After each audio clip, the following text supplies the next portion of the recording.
கொரட்டை விடுறது நார்மலா? அதுதான் இன்றைக்கி நம்ம பார்க்க போகிற டாப்பிக்கு. நம்ம எல்லோரும் பார்த்திங்கன்னா கொஞ்சம் ஏஜ் ஆக ஆக கொரட்டை விட்டு தூங்குவாங்க. அதுவும் எஸ்பெஷலி குண்டாக இருக்கிறவங்க நல்லாவே கொரட்டை விடுவாங்க. இதை வந்து அதை வந்து நம்ம வந்து ஒரு அப்நார்மல் எடுத்துக்கலாம். அது ஒரு நார்மல் ஓரளவுக்கு பண்ணும்போது ஒரு நார்மல்னு எடுத்துக்கலாம். பட் இதுவே வந்து பார்த்திங்கன்னா, நான் கொரட்டை ஒரு நாள் என் ஒய்ஃப் பக்கத்து ரூமில் தான், என் பசங்கள்லாம் பக்கத்து ரூமில் போய் தூங்குறாங்க. ஒரு பேட்ச் மீட்டுக்கு போனால் எல்லோரும் என் ரூமில் வந்து யாரும் என்னோட ரூம் ஷேர் பண்ண மாட்டேங்கிறாங்க. அந்த அளவுக்கு உங்களுக்கு கொரட்டை இருந்தால் ப்ராபப்ளி உங்களுக்கு ஸ்லீப் ஆப்னியா, அதாவது அப்ஸ்ட்ரக்டிவ் ஸ்லீப் ஆப்னியாம்பாங்க. அது இருக்கிறதுக்கு வாய்ப்புகள் உண்டு.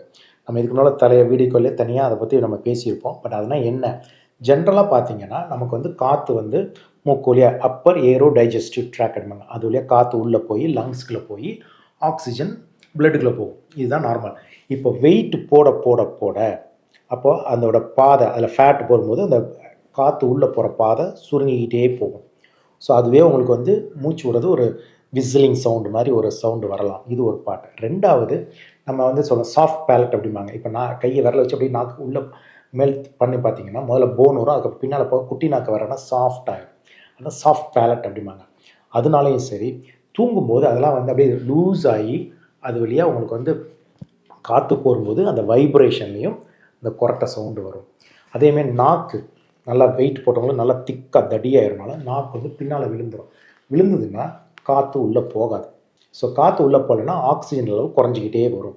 ஆக்சிஜன் அளவு குறைய குறைய குறைய கார்பன் டை ஆக்சைடு கூடிக்கிட்டே போகும். இது வந்து வெயிட் ரொம்ப உள்ளவங்களுக்கு இன்னும் தொப்பை. இப்போ பார்த்தீங்கன்னா படுத்தோடனே அந்த அழுத்தும் பொழுது லங்ஸை வந்து மேலே விரிய விடாமல் தூக்கிடும். ஸோ காற்றும் உள்ளே போகாது, ஆக்சிஜன் குறைஞ்சிடும். ஸோ இதனால் என்ன ஆகும், தூக்கம் வந்து முதல்ல வந்து அவங்களுக்கு கம்ப்ளீட்டாக தூங்கி எந்திரிக்கும் போது ஃபஸ்ட் என்ன பண்ணுவாங்க, கொரட்டை விடுவாங்க. அடுத்து 1 தலவாணி 2 தலவாணி 3 தலவாணின்னு இன்க்ரீஸ் பண்ணிக்கிட்டே போவாங்க. 3வது லெஃப்ட் சைட் டேர்ன் பண்ணி படுத்தால் மட்டும்தான் எனக்கு கொஞ்சமாவது தூக்கம் வரும் அப்படின்னு சொல்லுவாங்க. அடுத்தது தூக்கத்தில் அப்பப்போ எந்திரிச்சு யூரின் போகிறது, இல்லைனா எனக்கு நாக்கு தண்ணி தாகம் எடுக்கு அப்படின்னு சொல்லிட்டு, ஏன்னா தண்ணி தாகனா வாயை திறந்து மூச்சு விடுவாங்க. அதனால் நாக்கு வறண்டு போய் இவங்க தண்ணி தாகம் நினச்சி தண்ணி குடிச்சிக்கிட்டே இருந்து யூரினாக போய் தூக்கமே சரியில்லாமல் பகலில் தூங்குவாங்க. பகலில் உட்காந்த மாதிரியே கார் ட்ரைவ் பண்ணும்போது தூங்குறது, சீட்டில் உட்காந்துருந்தாங்கன்னா அப்படியே தூங்கிடுறது, சினிமா தேட்டரில் போனால் அப்படியே தூங்கிடுறது, இதை மாதிரி பகலில் தூங்குறது, இதெல்லாம் இருக்குது அப்படின்னா உங்களுக்கு ஸ்லீப் ஆப்னியா இருக்கலாம். இந்த கொரட்டைங்கிறது ஒரு ஒரு ஒரு ஃபஸ்ட்டு இருக்கிறது சிம்பிளாக இருந்தாலுமே அது உங்களுக்கு ஒரு வெயிட் நிறையா இருக்கிறீங்க, சுகர் கண்ட்ரோலுக்கு வரலை, வெயிட் குறைய மாட்டேங்குது, ஒரு 40 வயசு ஆயிடுச்சு, கழுத்தோட சர்க்கம்ஃபரன்ஸ் இருப்பாங்க. இப்போ இந்த இடத்துல ஆடம்ஸ் ஆப்பிள்னு சொல்கிறேன் இல்லையா, இந்த இடத்துல ஒரு எலும்புங்க, அந்த இடத்துல நீங்கள் மெஷர் பண்ணும்போது 40 சென்டிமீட்டருக்கு மேலே இருக்குது, இல்லை 16 இன்ச் அப்படின்னு ஆம்பளையாக இருந்தால், அது மாதிரி ஒரு இருந்ததுன்னா, நெக்கு ஷார்ட்டாக இருக்குது, இது மேலே இருந்தால் 100% உங்களுக்கு ஸ்லீப் ஆப்னியா இருக்கும். இந்த ஸ்லீப் ஆப்னியா இருந்ததுன்னா கண்டிப்பாக நீங்கள் எவ்வளோ ட்ரை பண்ணாலும் உங்களுக்கு வெயிட் குறையாது, சுகர் கண்ட்ரோலுக்கே வராது. அடுத்தது அந்த லேக் ஆஃப் ஸ்லீப்னால உங்களுக்கு எப்போவுமே பாடி டயர்டாக இருந்த மாதிரியே இருக்கும்.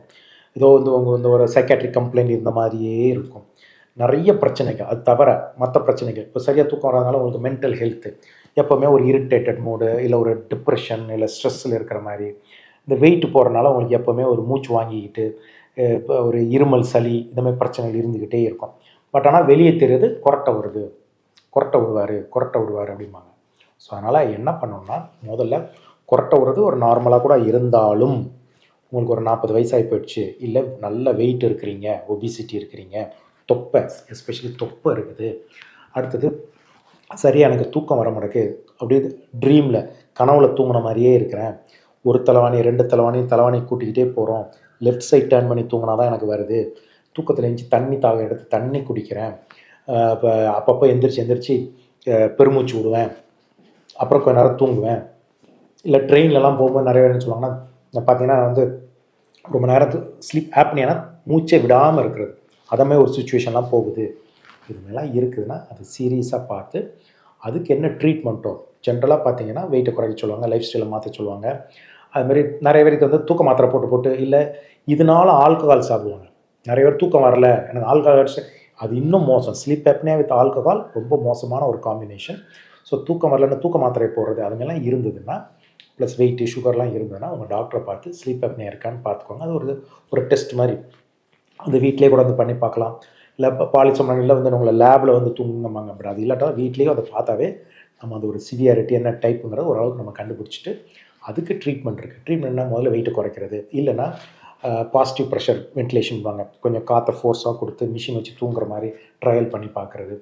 அதுவும் இல்லை அப்படின்னா வெயிட்டை குறைக்கிறதுக்கு மாத்திரை மருந்துகள் இல்லை பேரியாட்ரிக் சர்ஜரி இது மாதிரி பண்ணி தான் உங்களுக்கு அது ஒரு சரியான ஒரு தீர்வை கொடுக்க முடியும். ஸோ குறைட்டாங்கன்னு இருந்தாலும் கேர்ஃபுல்லாக பார்த்துக்கோங்க.